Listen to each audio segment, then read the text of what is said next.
sacred confluence of faith, culture and heritage. NDTV's mega coverage of the Mega Fest. NDTV at Mahakumbh 2025.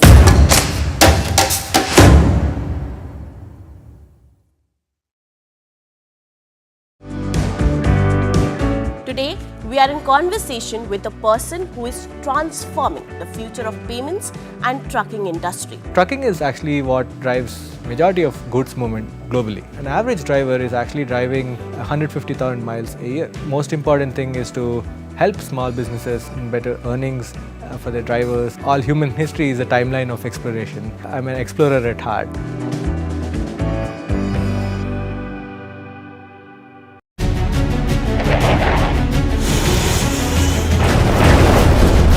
This week on India Ascends.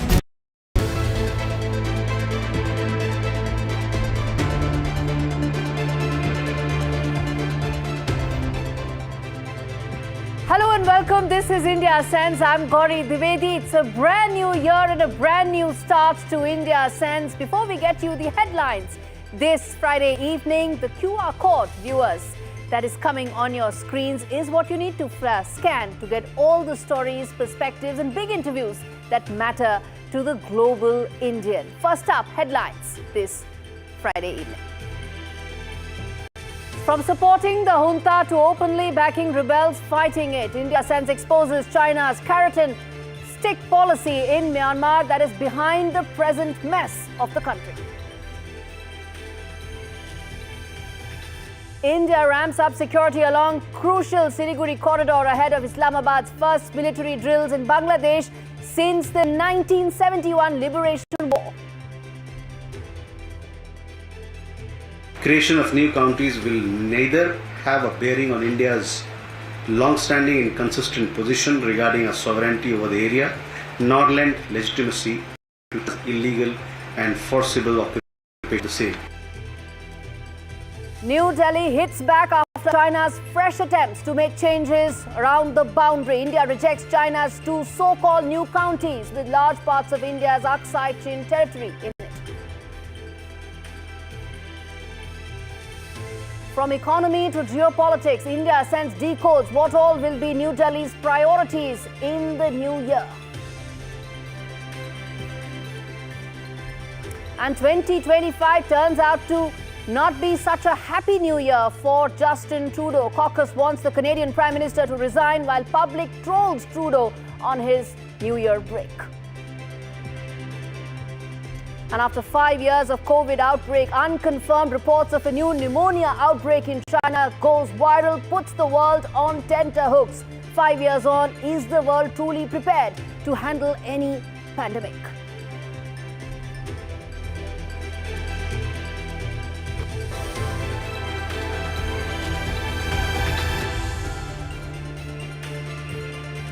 We start the first episode of India Ascends in 2025 with probably the biggest crisis that's unfolding in the neighborhood, and that's Myanmar. And who's doing it is China's doing.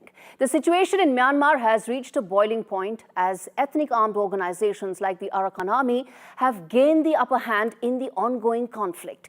These groups now control large parts of territory, including key border points with Bangladesh, dealing a heavy blow to Myanmar's military junta. In fact, the map that we are going to put out for you viewers, that tells you exactly what's happening. For China, this power shift could be disastrous as it threatens its multi-billion-dollar infra projects and strategic investments in the country. And at the heart of China's interests lie the China-Myanmar economic corridor that you can see, a flagship initiative that promises to secure China's energy supplies while sidestepping the choke point that is the Strait of Malacca.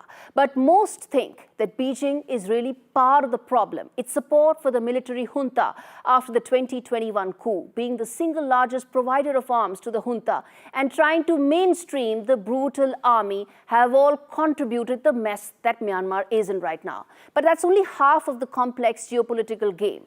On one hand, China is making overtures to the junta, supporting infra projects like the new Yangon City and several others. borders, the railway line. And on the other hand, it uses the carrot and stick strategy to reach out to the ethnic armed organizations as well, trying to cut their resources, cut their supply lines, try and make them also on China's side. But with this rising instability in Myanmar, what is really happening is that China's bet is actually now a double-edged sword. And the kicker really is that China has everything to lose. If the junta crumbles, it risks losing control of crucial territories and pipelines, not to mention the rare earth minerals that are essential to its high-tech industries. With rebel groups gaining ground in those resource-rich regions, Beijing is facing increasing disruptions to its supply chains. Prices of rare earth materials have surged, putting pressure on China's economy and, most importantly, its EV ambitions.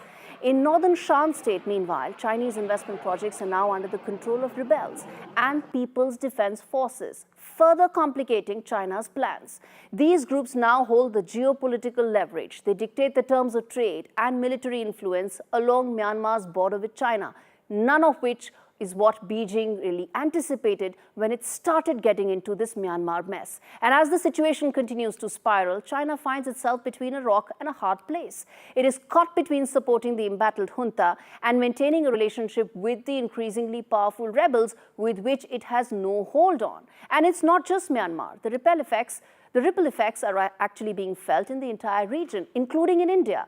The instability is pushing New Delhi to now shore up its defenses along the porous Myanmar-India border. And as China's investments face mounting risks, it may soon find itself on the losing end of a wider regional conflict, one that could drag India and several other players in it as well. Beijing has tried to juggle both sides, but in this high-risk game, it may soon discover that it cannot have its cake and eat it too. And suppose the junta falls and the rebels actually gain control. In that case, China will be left holding an empty bag, investments at risk, and strategic projects all hanging by a thread. In the end, China may have underestimated the stakes. Myanmar was meant to be a crown jewel in Beijing's BRI. Instead, it's turning out to be a costly gamble, one where China seems to have placed all the wrong bets. All right, shifting focus now to the first wide-angle story. It's a new year, and with it, there are new expectations. And we now tell what all should India now be looking forward to in 2025. Firstly, India should look forward to becoming a bigger economy. By all estimates, India will surpass Germany to become the fourth largest economy this year. Of course, with a growth bump, India needs to now make sure that private investments pick up. At 3.2% of the GDP, government cannot invest anymore. It has to come from private sector. Services will drive Indian economy, but answers will be needed on how to create jobs, especially for a young country like India. So that's something that's going to be a focus area that New Delhi needs to prioritize. The second thing that India will be looking forward to, well, is a Trump presidency. There's a fair chance that Prime Minister Modi may be invited to the inauguration ceremony, which is a first for any US president in over a century. His cabinet, his own position on Bangladeshi Hindus should give comfort to the present dispensation in New Delhi that the issue regarding Bangladeshi Hindus will be addressed by the US. As for tariffs, the impact will be felt. But let's remember that the average tariff rate in the 1960s was about 16%. It's now come down to 3%. The worst that can happen is it probably will go to 4, maybe 4.5%, after which it will start hurting the US consumers and probably, or hopefully, will be rolled back. The other thing that India needs to now look forward to is this year. It will play a pivotal role in the immediate neighborhood. The upheaval in Myanmar that we just spoke about, the slow recovery in Sri Lanka since its 2022 bankruptcy, the constant terror fighting that's taking place between the Afghan Taliban and the Pakistan, and the downfall in Bangladesh due to the radical fringe elements that will all require New Delhi to step up using both diplomatic and, yes, economic tools. This year, India will emerge as the new fulcrum, not just in Asia, but in the world as well. All right, shifting focus now to the other big story that we are tracking and the second wide-angle story. For 54 years after the birth of Bangladesh, the country under Mohammad Yunus is now forging ties with its arch enemy, Pakistan, the one with which it wanted to break away. Dhaka and Islamabad are closing ranks after decades of estrangement since the birth of Bangladesh, and India now faces a two-front challenge, one where China and Myanmar are bound to compound matters. This report tells you what are India's options in 2025 of this emerging scenario. India is facing an escalating threat as military ties between Pakistan and Bangladesh surge to unprecedented levels. The high-stakes power play could alter the balance of security in South Asia. BSF is keeping a close vigil along the high-security North Bengal frontier, which guards the critical Siliguri corridor, a lifeline for India's northeastern states. The corridor's strategic importance has never been more apparent. मैंने अभी पूरा north Bengal का जो हमारा frontier है उसका पूरा दौरा किया है और मैंने पाया है कि बीएसएफ के द्वारा अपनी जिम्मेवारी बहुत अच्छे से निभाई जा रही है बॉर्डर गार्डिंग के संबंध में.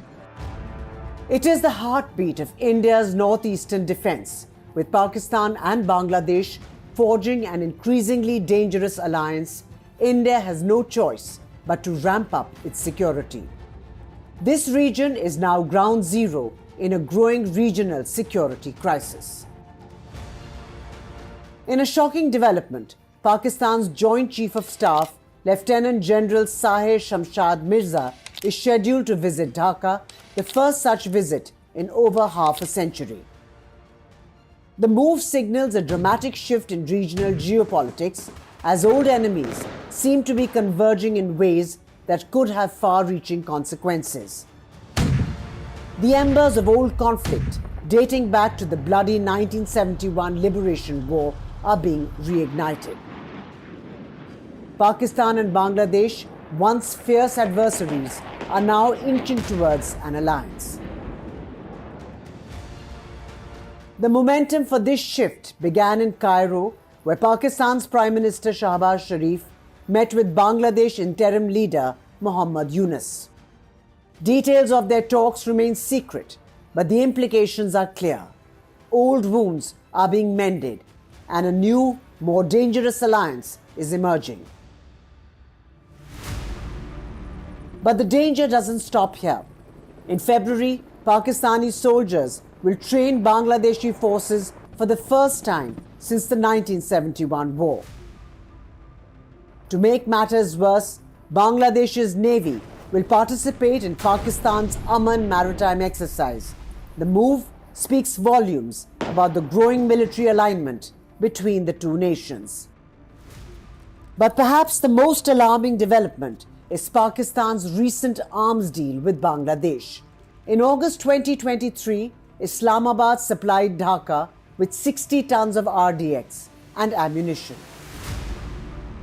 India's BSF is now closely monitoring the situation, especially along the Teen Bigha corridor, one of the most sensitive border areas between India and Bangladesh. The newfound bonhomie between former East Pakistan and Pakistan rests on a common animosity towards India. But the question remains, how will this change the power balance in the region, with volatilities in Myanmar and China's deep linkages to Islamabad?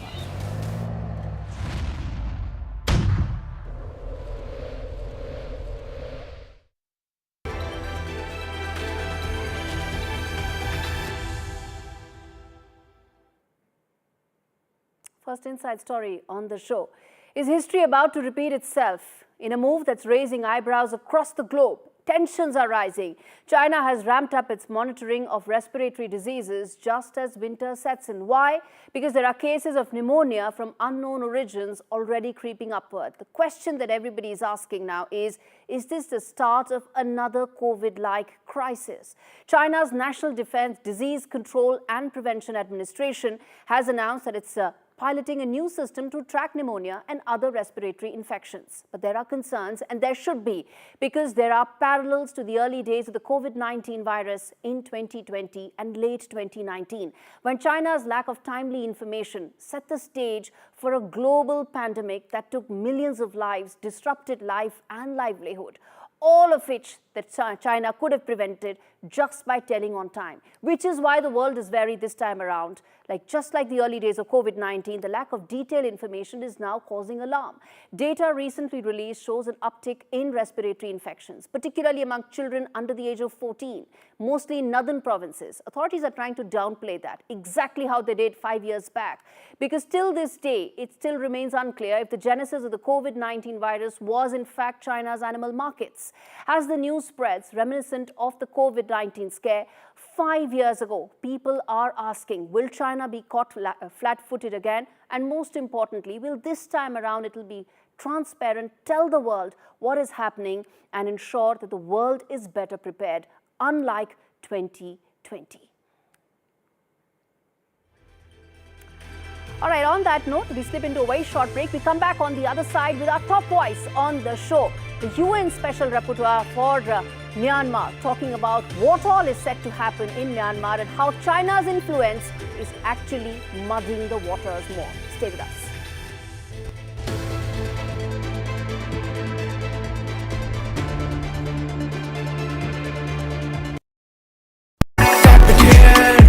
And it's right there, पाऊँ rewards, मैं everywhere, कहीं से भी करूँ collect, spread करूँ direct.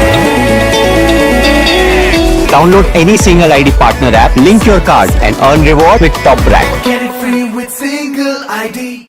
In today's interconnected world, India's voice is more crucial than ever. When India speaks, the world listens. At NDTV World, we are that voice, bringing you intelligent and insightful news from India and beyond. From geopolitics and diplomacy to economic shifts, migrations, tech disruptions, and the stories of our diaspora. We cover the news that shapes our global future. NDTV World, your new home for global news is here. I've been reporting on all issues big and small from Andhra Pradesh, Telangana, rest of South India, bringing you all the action, all that you need to know, all that you want to know. The energy of Maximum City is infectious. I bring in that energy in our news coverage from financial capital Mumbai. Covering from the southernmost part of India over the last 23 years, I bring in-depth and 360-degree coverage from the Dravidian heartland. The land of Mishti is also known for its bitter politics. I have seen much water flow under the Howrah Bridge, covering Bengal in all its vivid colors.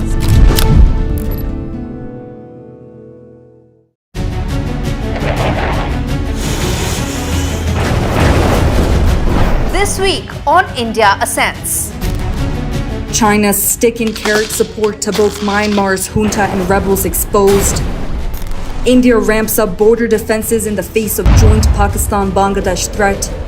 From geopolitics to defense and economics, what New Delhi is looking forward to in 2025, and find out why 2025 has not proved to be a happy new year for Justin Trudeau. All this and more only on India Ascends with me, Gaurie Dwivedi, at these timings on the NDTV network.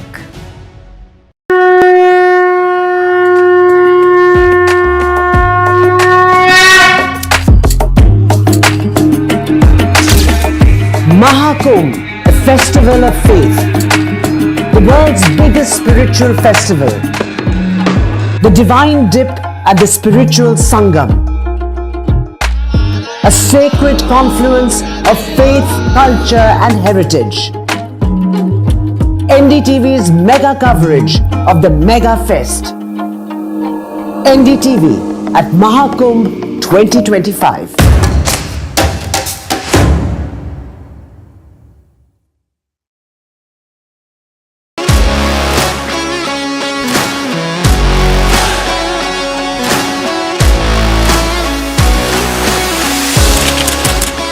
We are able to maintain the democratic fabric and the democratic system. I want to do something that can make a difference.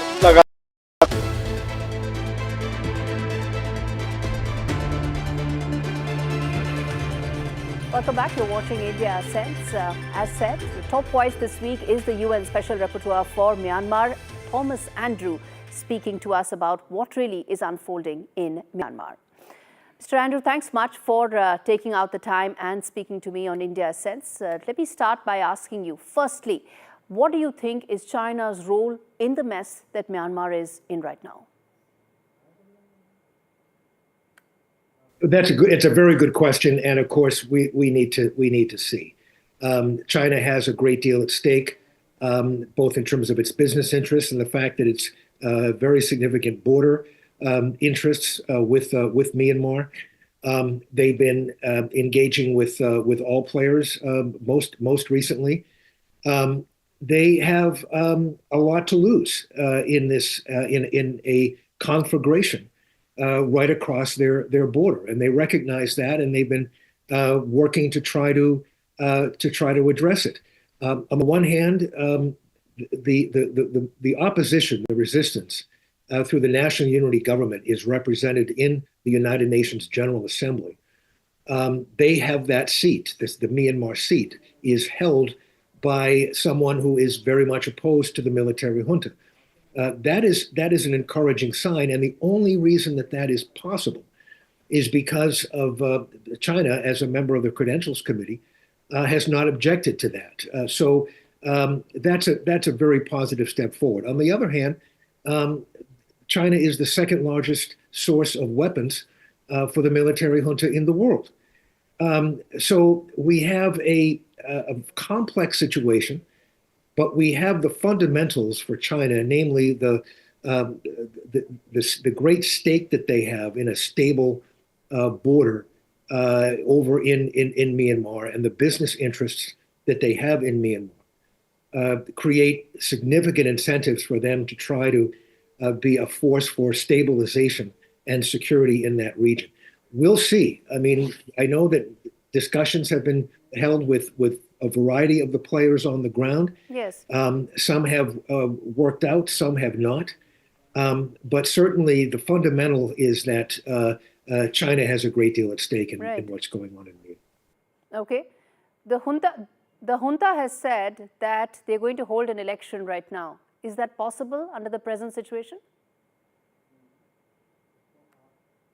Well, there is no way that there could possibly be an election under these conditions. I mean, you cannot have an election where you detain tens of thousands of political prisoners, where you torture them, where you execute them, where it's illegal to report the truth in Myanmar, where voicing opposition to the military junta is a crime.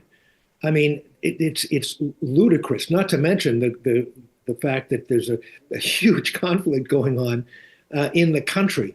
There's just no way that a free and fair election could possibly occur under these conditions. In fact, what it really is an attempt to create the mirage of a democracy.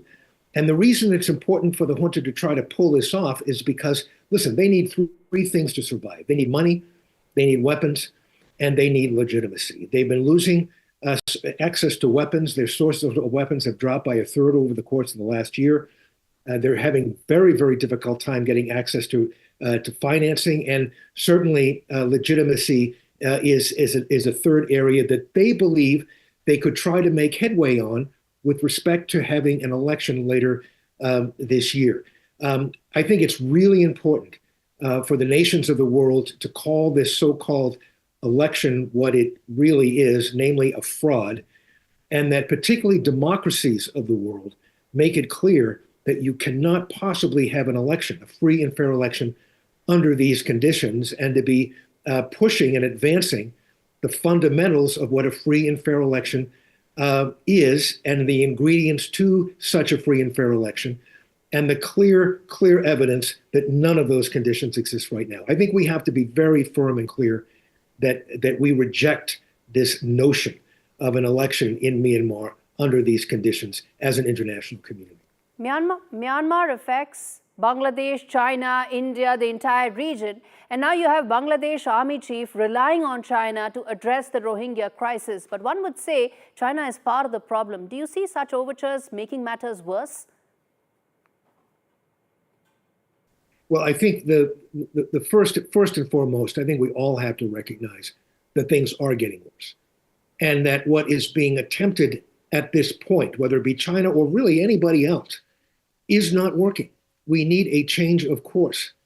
And trying to deal with this situation incrementally, trying to gain some strategic advantage one way or the other, has simply failed. And what we need to be doing is looking at a comprehensive way to minimize the extent to which the junta, the military junta, is able to continue these atrocities. We need to take away their sources of weapons. We need to take away their sources of money, and we need to take away their legitimacy. The three key ingredients to their survival. Unless and until we do that, we can only see things getting worse. And the incremental attempts that we've tried up to this point as an international community or as players in the region have attempted simply have not worked. A change of course is imperative. All right, Mr. Thomas Andrew, thanks much for speaking to me on an issue that we're going to revisit hopefully soon.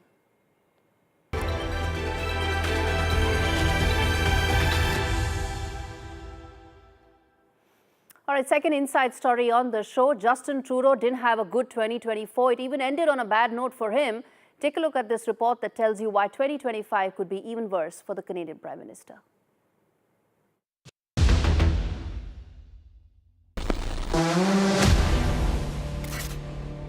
"2025 is shaping up to be a not-so-happy new year for Canadian Prime Minister Justin Trudeau, and the writing's on the wall.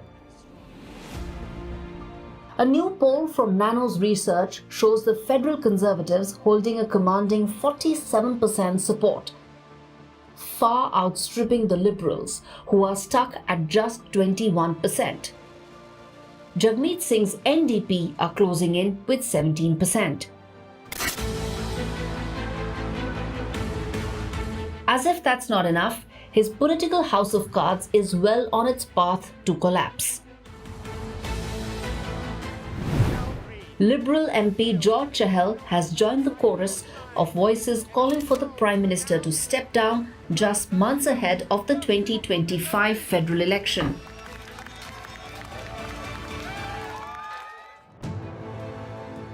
Chahal's echoed the calls of Senator Percy Down and MPs like Ken MacDonald, both urging for new leadership. The pressure is mounting as over 24 caucus members have now publicly asked the Prime Minister to reflect on his future. Despite growing calls from his own caucus to resign, Trudeau has taken some time off on a ski holiday, likely reflecting on whether it's time to bow out gracefully or fight to the bitter end. But the pressure isn't just coming from inside Parliament. Public discontent is spilling onto the streets. A shocking moment unfolded recently at a British Columbia ski resort where Trudeau was heckled in a way that could only be described as brutal. Mr. Prime Minister. While enjoying a day on the slopes at Red Mountain Resort in Rossland, British Columbia, a member of the public spotted the Prime Minister and let him have it, telling him to get the dash out. Please get the out of BC. Have a wonderful day now. Yeah. The incident, caught on camera and shared widely on X, highlights just how deep the public's frustration runs with the Prime Minister.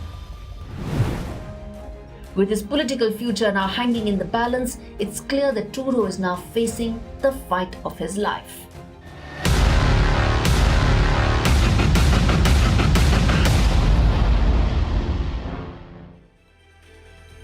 But that is a wrap on this edition of India Sense. Thanks so much for watching.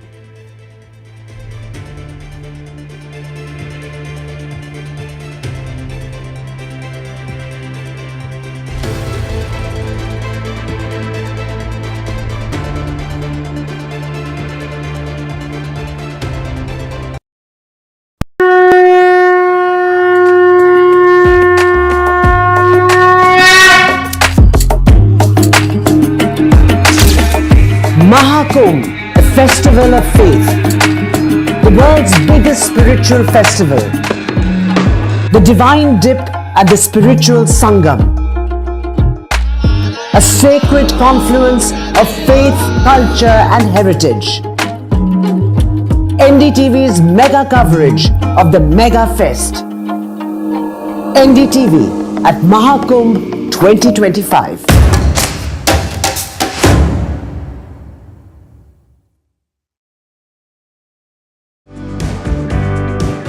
Today, we are in conversation with a person who is transforming the future of payments and trucking industry. Trucking is actually what drives majority of goods movement globally. An average driver is actually driving 150,000 miles a year. Most important thing is to help small businesses in better earnings for their drivers. All human history is a timeline of exploration. I'm an explorer at heart.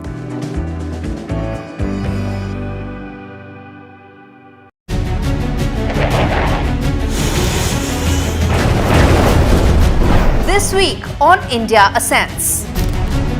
China's stick and carrot support to both Myanmar's junta and rebels exposed. India ramps up border defenses in the face of joint Pakistan-Bangladesh threat.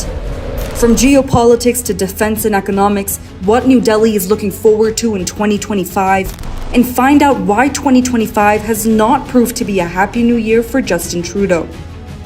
All this and more only on India Ascends with me, Gaurie Dwivedi, at these timings on the NDTV network.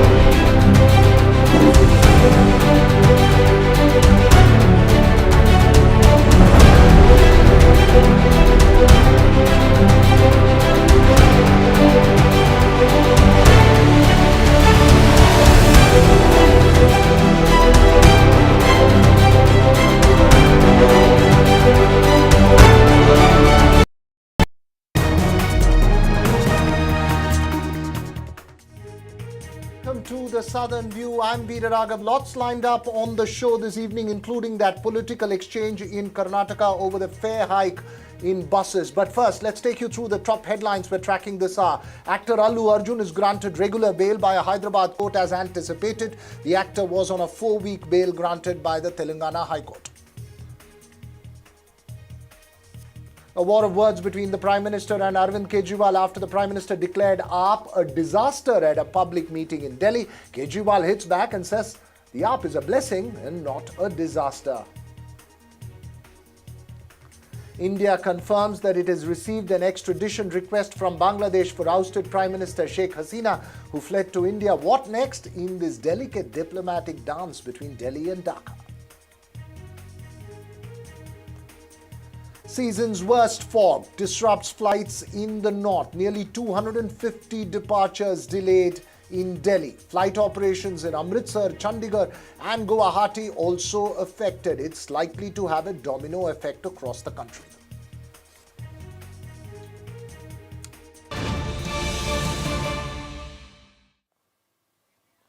First up to breaking news coming in at the moment from Hyderabad. We believe the Anti-Corruption Bureau in Hyderabad, which is investigating the KT Ramarao case, has summoned him to appear before it on the 6th of January.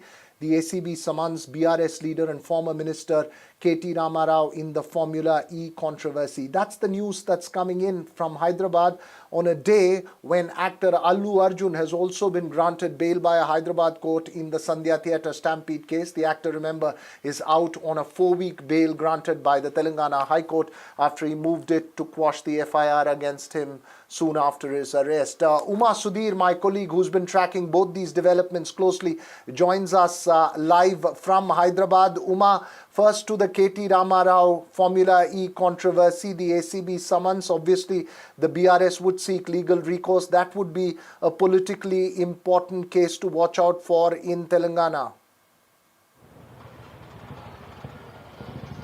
Yes, indeed. So both the Anti-Corruption Bureau as well as the Enforcement Directorate have booked cases now in the Formula E matter, and the same kind of sections that were there. Some of them were similar and some of them were dissimilar. Of course, unauthorized payment of almost 55 crore rupees was the allegation at a time when the HMDA was not even part of the tripartite agreement. Of course, the ED is looking at PMLA regulations or whether there were any violations to PMLA and to the Foreign Exchange Maintenance Act. So Mr. KT Ramarao has to appear before the Anti-Corruption Bureau on the 6th of January. Remember, he's also been summoned by the Enforcement Directorate to appear before them on the 7th of January. Earlier We had Mr. Arvind Kumar, Special Chief Secretary, who was summoned on the 2nd of January, and BLN Reddy, A3 in the same case, summoned on 3rd of January, and both of them had sought time till after Pongal or Sankranti, which would have been after the 15th of January, but they have been asked to now appear on the 8th and 9th of this month, and therefore you will have K.T. Rama Rao, if he does not seek time once again from either of these investigating agencies, appearing on the 7th of January before the ACB, 8th of January before the Enforcement Directorate, and the two others accused in the case, A2 and A3, appearing on Jan 8 and on Jan 9 as well. In the other case, of course, of Allu Arjun, the court, the Metropolitan Court, the Nampalli's Criminal Court's trial court, has in fact granted him bail on condition that he appear before the Chikkarpalli police, who is the station house officer, every Sunday between 10 and 1 p.m. for the next 2 months, or till the charge sheet is filed. Of course, sureties of 2 people and 50,000 personal bond, and no permission to travel out of the country. Back to you, Veera. Right. Thanks very much there, Uma Sudhir, for all the latest. Of course, the Allu Arjun case was anticipated. The more important one is that of K.T. Rama Rao, which is likely to become a political flashpoint in that state. We'll keep a close watch on that with Uma Sudhir. But now to our special focus this evening, the political exchange in Karnataka over the 15% bus fare hike in the state. While the government argues that the hike was essential, keeping in mind the financials of road transport corporations, the opposition BJP took to protest and argued that the fare hikes were a consequence of mismanagement of the state's finances. The decision on Thursday by the Karnataka cabinet will bring in 784 crore annually to the RTCs, and the government's argument is that the fare hike was essential, keeping in mind both the fact that it has not been done for over a decade in most RTCs and 5 years in BMTC, and inflation and price rises was resulting in losses for the road transport corporations. The opposition party's accusations that the state's welfare guarantees, including the free bus ride for women, is leading to financial pressures, and the burden for it is being transferred on to the citizens. Let's just listen in to some reactions from the people before we get into our deep dive discussion this evening. They are the actual looters. See, this is, I'll send you between 2008 and 13, Mr. Ashok was transport minister. 30% he raised. Totally 6 times. 30%. 30% he raised 7 times. See. 1, 2, 3, 4, 5, 6, 7. 7 times he raised. They're telling ladies free, wife free, husband double. Means what? I think this two-blade Siddaramaiah, two-blade government, this is common sense. Every people will know this is the double to husband means they have to pay, the entire house have to pay. People are scolding this government. People are scolding Siddaramaiah. He is the worst CM never seen in the Karnataka history. The government has hiked the bus fare by 15% here in Karnataka across all platforms, whether it is ordinary buses or deluxe or premium buses. 15% more will be charged across all platforms, but it will be free for women. Now you will have to pay 15% more. What you have to say? It is not fair. So hiking of 15% of the ticket, is it not? So when you give free ticket for the ladies, so they have to concern for the gents also. But what they are saying that the diesel price has gone up, and for the last 5 years price was not high. There was no hike. That's why it has been raised now.